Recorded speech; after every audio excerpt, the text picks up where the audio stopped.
Hi, this is Tracy Taylor with the Wasatch Taxpayers Association. We are doing the Heber City Council candidate interviews. And if you'd like more information on the Wasatch Taxpayers Association, please go to wasatchtaxpayersassociation.com. There'll be all the videos up there and more information about each candidate. So today we have Wayne Hardman. He is running for City Council and he's an incumbent. So you've been already 4 years in your first 4-year term, correct? I have, that's correct. Okay. So please tell us why you've decided to run again, because quite honestly, maybe 6 months or a year ago, I heard you weren't gonna run again, and the rumors go around town. But so something happened this spring, I think, that maybe changed your mind. You can talk to the folks why you're running again. Oh, well, I'm running again because I just, I guess it gets in your blood, and a lot of people have encouraged me to run. They've been satisfied with the job I've done and wanted me to stay in and keep going with our city. I've lived here all my life, and so seen a lot of changes. Want to work with the developers to keep density down. Want to work with what's going on in the city, preserving open space, trails. We have a lot going on, and we've accomplished a lot, and there's still a lot to accomplish. And I just I've had people reach out to me and say, please run again. And I'm a little disappointed that everybody that did run, so many of them bailed out. It's a time-consuming job. It has a lot of responsibility. And I just wish that more people would sign up and run. It doesn't pay very much, but it's very rewarding. So that's kind of the reason why I'm running again. I just like to be involved. The other candidates were new, and they hadn't run and don't have a record and things like that. So you are the one city council candidate that actually has a 3.5-year voting record history. So, first off, the majority of the citizens want to know about the airport. And so our first question to all the candidates have been, when this vote comes to the city council, are you going to vote for an expansion or not for an expansion? And it's really a yes or no question, and it's meant to be, because as you recall 4 years ago, people said they were not for it, exactly. But they knew they had to say that or they wouldn't get elected, quite exactly. Honestly. Exactly. And we all knew that after the fact.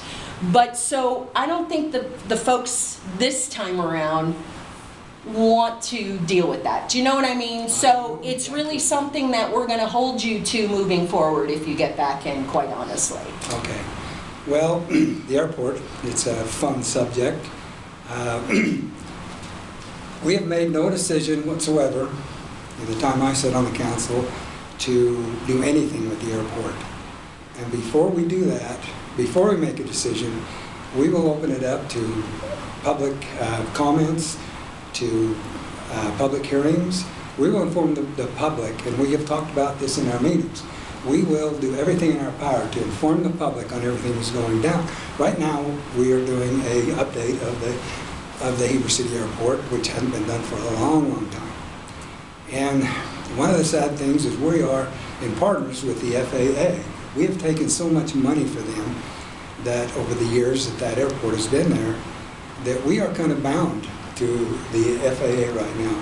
We've talked about doing a lot of things to the airport. We've talked about selling it, closing it, moving it, and none of those seem to make sense.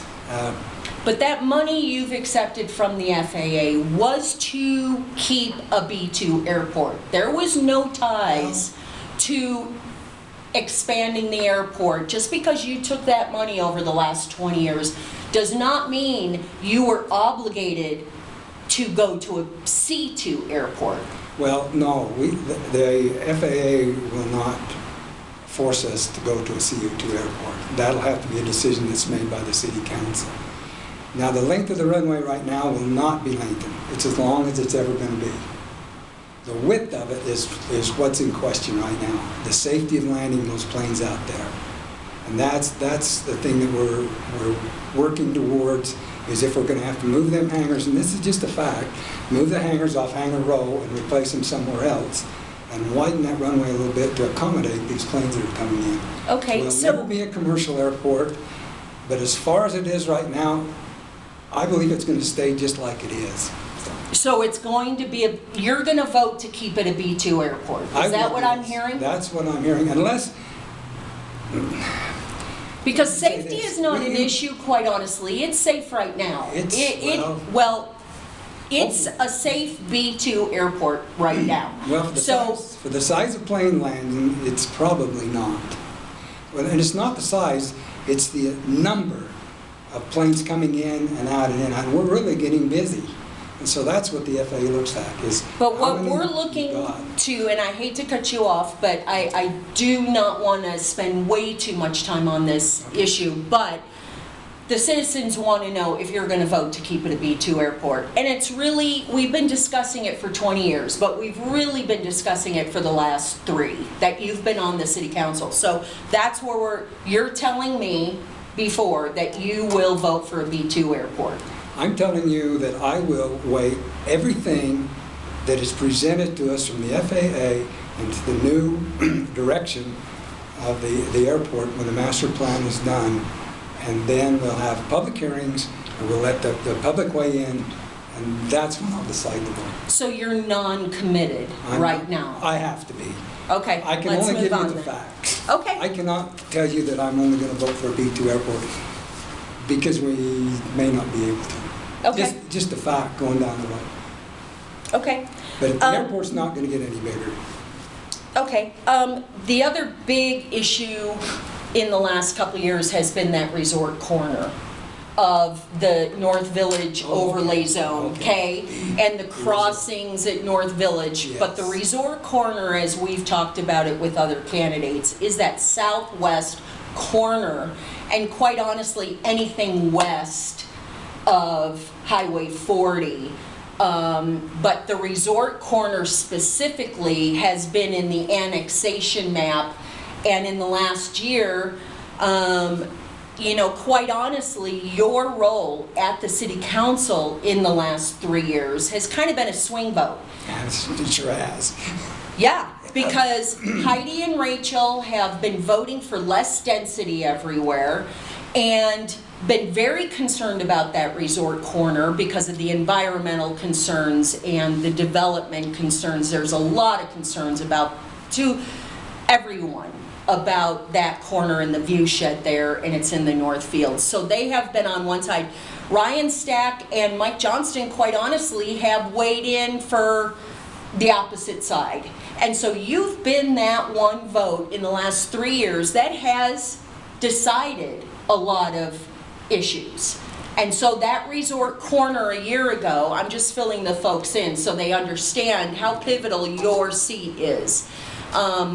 The resort corner in the last year, you voted a year ago to take it out of the map. I did. And with Rachel Kaler and Heidi Franco.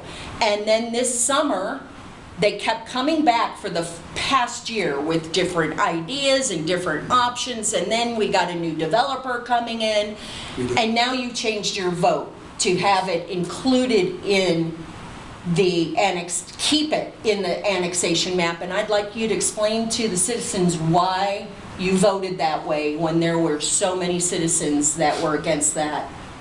Well, the reason I changed my vote was because when it first came to us, what the county had planned for there was a water park, and I was totally against that. I just didn't want anything to do with that. But then as we thought things through and worked out all the pros and the cons with it, I changed my vote because I thought it was better to keep that in our annexation, and we might not ever annex it. But if it's in the city annexation, it gives the city control over it to do with it as they want. As these developers come in and submit plans, and they've submitted a new one, which is not a bad plan for that area. I would rather see that. What does it have in that plan? It has, it's a multi-use plan. And what is the density on that corner? It's very low. I don't remember the numbers, but it's way low from what was first predicted. And there's only 2-story buildings with this new plan. They're not over 2 stories. And there's much parking, a lot of parking. It's got commercial around the front of it, and then the residentials were 2-story, and they were multi-use in the rear of it. Because a big concern was the environmental impacts of that corner and it going into the Provo River, any runoff going into the Provo River and Rock Creek. That is still a concern. It is. With any development that goes in that corner. It is, and it's a big concern with Midway or with Northfield's irrigation. They're going to be the ones that are going to have to step up before I will vote on anything there. And they are going to have to approve that development before I would ever approve anything in there. But I thought it was best to keep it inside the city so that the city had some control over that piece of property or what would go in there eventually. Okay. There was a truth and taxation hearing back in August to raise taxes. Okay. There were a decent amount of citizens that were concerned about the tax increase because their taxes are already too high, a lot of which are the older folks in the old part of Heber within, 4th East, 4th West, and 5th North and 5th South or 6th South. Let's just say that area of Old Town. There's a lot of people on fixed incomes, and there's a lot of folks that have been overtaxed compared to other people in the county. And we at the Wasatch Taxpayers Association came that night, explained it. In fact, you and I were on the phone that afternoon, and I explained all the concerns we had with the current assessor issue at the county assessor's office. And we explained that this was a county problem, but it affects everybody in the whole valley, in the whole county, whether it's fire district or Parks and Rec, county, city, every taxing entity is affected by this. So we asked you to wait at least a year to help us to get this straightened out with the county assessor. But it ended up that night that you voted for that tax increase. And quite honestly, I've heard you say a bunch of times in public meetings how you feel like you are speaking for the older citizens in Heber City, that you have a lot of friends and neighbors that are in this specific financial issue of fixed incomes and they can't afford their taxes. Why did you vote for that tax increase now? Why couldn't you wait a year and try to fix this problem so people are not overtaxed? Very good question. Let me try to explain.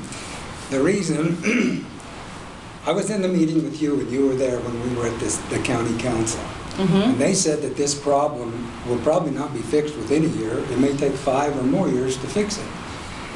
And quite frankly, the city did not create this problem. This is a county problem. And for me to go over to the county assessor's office and go in there and raise hell with the county assessor would be very unethical for me. And all of this county council is very well of the taxes that are not being administered properly, of the inequity in the evaluation of property.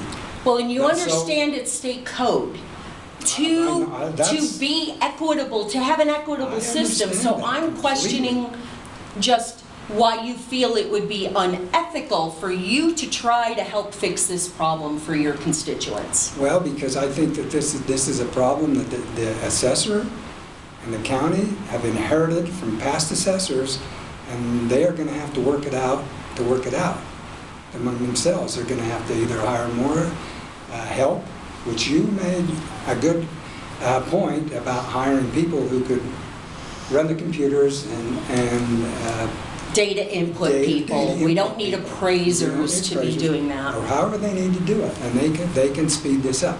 But let's get back to why I voted for the tax increase. We haven't had one in the city for a long time, and it's a very minimal tax increase.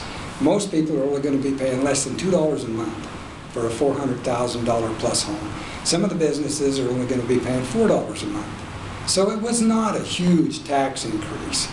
And maybe this tax increase with people will go out and support getting this problem rectified and going to the tax assessor's office and getting them motivated to get it complete. I think that citizens, when they show up in force, they get things done. One of the reasons also I voted for this was we're running a city. Prices are going up. Everything goes up. And my heart bleeds for those who are on fixed income. This is my neighborhood. I live with the old folks. I'm from Old Town Heber. But I have informed a lot of old folks that if they're on a fixed income, they can go into the county treasurer's office and apply for an abatement if they're eligible for it, and their property taxes will be abated. And so that's what I'm encouraging them all to do, and a lot of them have done that. It was a tough decision, it really was. But we are hurting right now in our city, trying to fill city positions, police officers, in our public works department, in our engineering department. And people don't want to come and work for us because our wages are low, the cost of living here is outrageous, and so we have to minimally keep up with the cities around us to try and provide all the amenities and support that Heber City people want. We have people coming into our meetings all the time who want more and more and more. They want more parks, they want more trails, they want more police protection, more ordinance enforcement. And to do that, we are going to have to pay people to do it. Okay. That was why I voted for it. It was a tough decision, believe me. And we just asked for you to wait a year. It wasn't like we said, please don't ever raise our taxes. The other question is, what about water and sewer fees? Maybe the taxes haven't been raised, but you have raised water and sewer fees while you've been in the city council as well. Yeah, and that's true, and there's a reason for that also. Past councils have done nothing to set aside money to repair our infrastructure.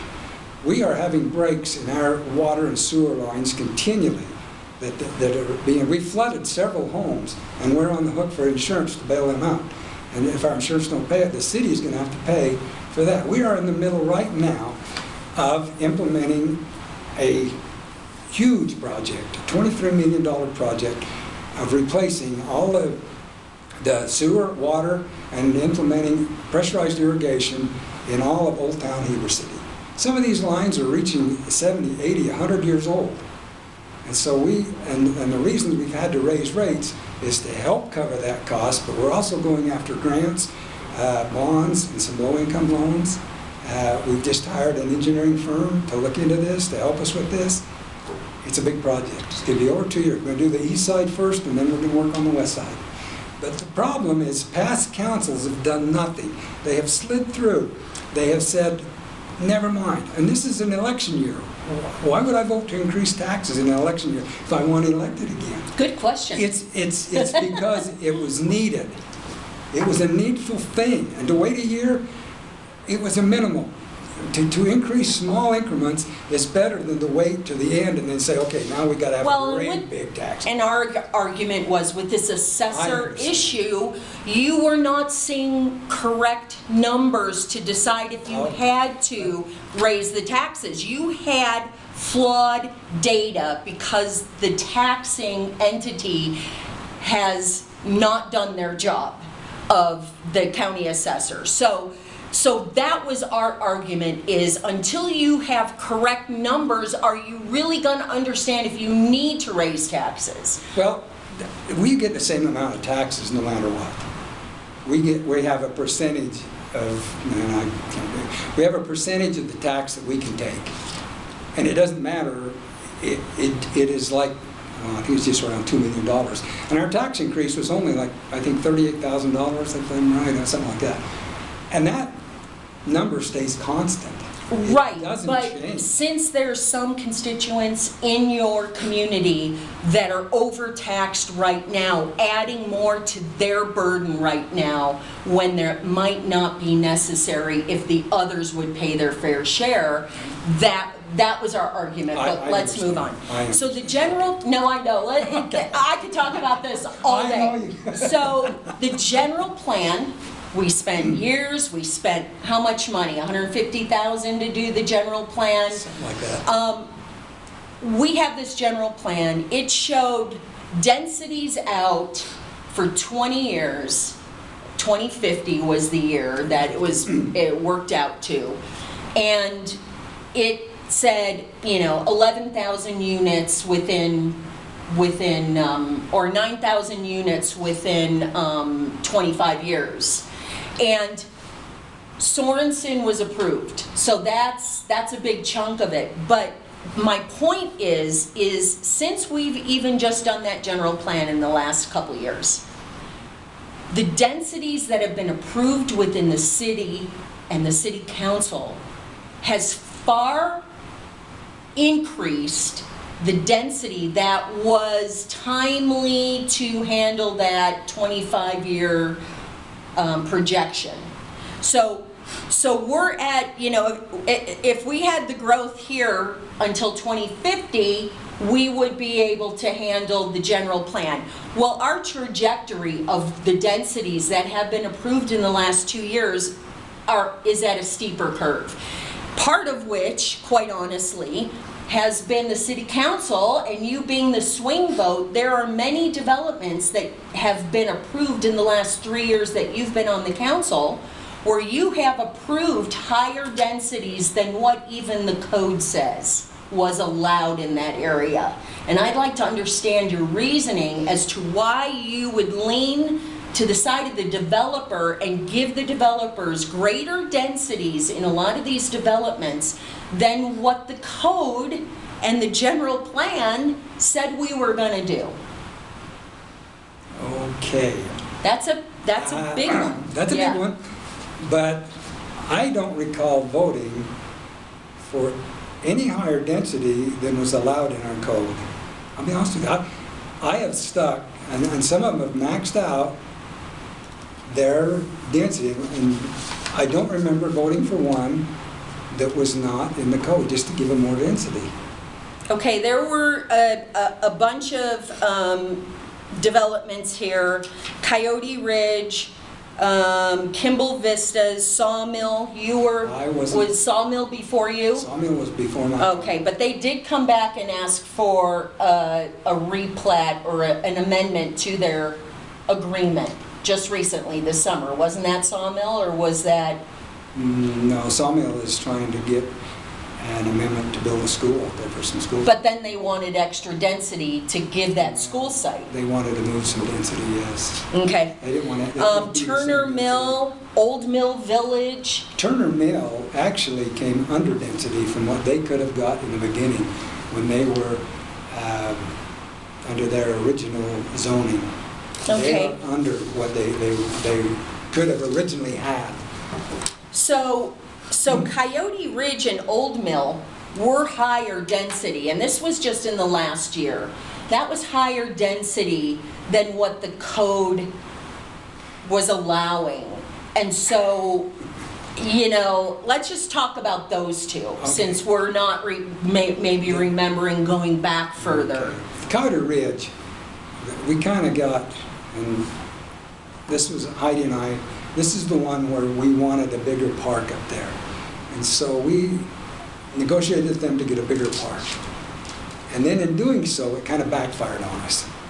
And we ended up having to give them some extra density because of the property that they had given us. And so it crowded their density into another area. But we still have a big park up there. Okay. Okay. And now the other one is? The other one was Old Mill. Old Mill. That's the one, I know, there's so many. Which one? That's the one down south of Sawmill that came back to you about 5 times after it was formally turned down about 3 times, and they still came back, kept coming back, and finally a city council person says, what's the procedure for someone to, how many times do we have to look at a development? Okay, these developers came to us, and they are promising us some low-income housing. And this is what we need. We need this desperately. So they got the higher density because of that? A little higher density because they were originally supposed to be, 3-story buildings, and now they're going to be 3.5-story buildings, but half a story kind of buried in the ground. And they are promised us that these are going to be low-income housing for our city. Okay. So that's why we did that. With a few minutes left. Minutes already? Few minutes left. You have been sitting on the Heber Light Power Board. I have. Okay, so let's talk about that for a minute. Okay. I was told by Clean Potter there's like 35 employees, between 35 and 40, let's say, just to be safe. Yeah. Okay? There is. You at the Heber Light Power Board approved an office building campus to renovate the whole office building and the acres of storage and all that.